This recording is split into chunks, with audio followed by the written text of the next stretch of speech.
Oui, bonjour, et voilà, nous sommes ici à Vilanova. C'est une 41e conférence de solidarité avec le peuple sahraoui. C'est un événement à la fois triste parce que nous avons commémoré la mort du président Abdelaziz, qui était quand même un grand leader pour son peuple, mais aussi pour la solidarité internationale. Il était exemplaire.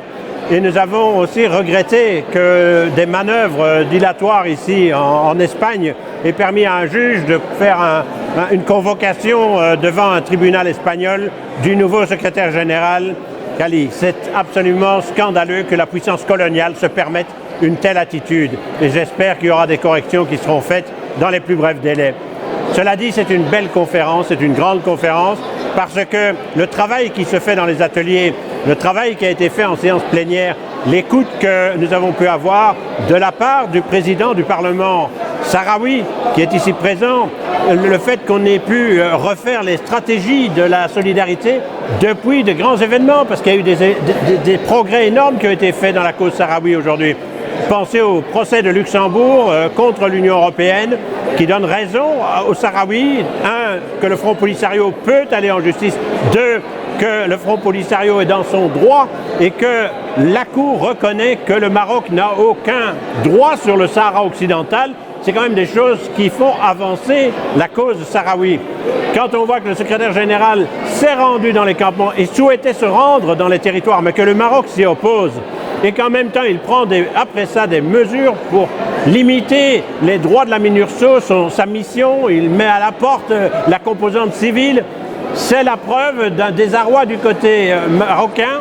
Et je pense qu'aujourd'hui, justement, il faut que l'Europe en particulier prenne ses responsabilités, parce que la région est déstabilisée, parce que la Méditerranée tout entière est déstabilisée pour l'instant, qu'il y a une question de sécurité globale qui est posée et que la question du Sahara occidental ne peut pas simplement être marginalisée comme si c'était une question secondaire.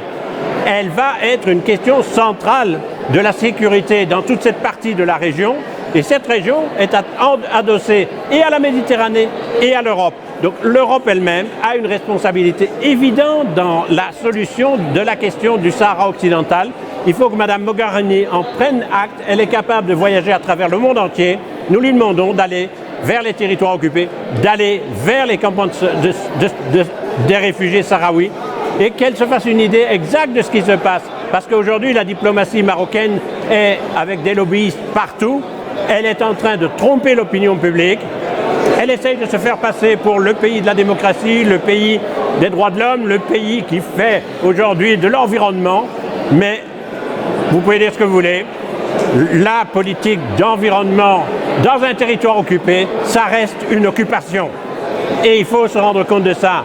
La violation des droits de l'homme sahraouis et la répression dans les territoires sahraouis, de même qu'au Maroc, a été condamnée récemment à Genève au sein du Conseil pour les droits de l'homme. Et donc, l'image qu'on construit est une image artificielle parce qu'on veut se faire du Maroc un allié des Occidentaux dans un moment où le monde entier est en déstabilisation. Et donc, à nous, à ce moment-là, de rétablir cet équilibre. La solidarité doit être capable de présenter devant les politiques, devant le Conseil de sécurité, devant la 4e commission, devant le Conseil des droits de l'homme, devant l'Union européenne, avec l'appui de l'Union africaine, doit être capable aujourd'hui, et c'est ce que nous faisons comme travail, de développer des stratégies pour permettre que la cause juste, légitime et exemplaire du peuple sahraoui, ils ont tous les droits pour eux, puisse connaître un dénouement, et ce dénouement, c'est l'autodétermination. Merci.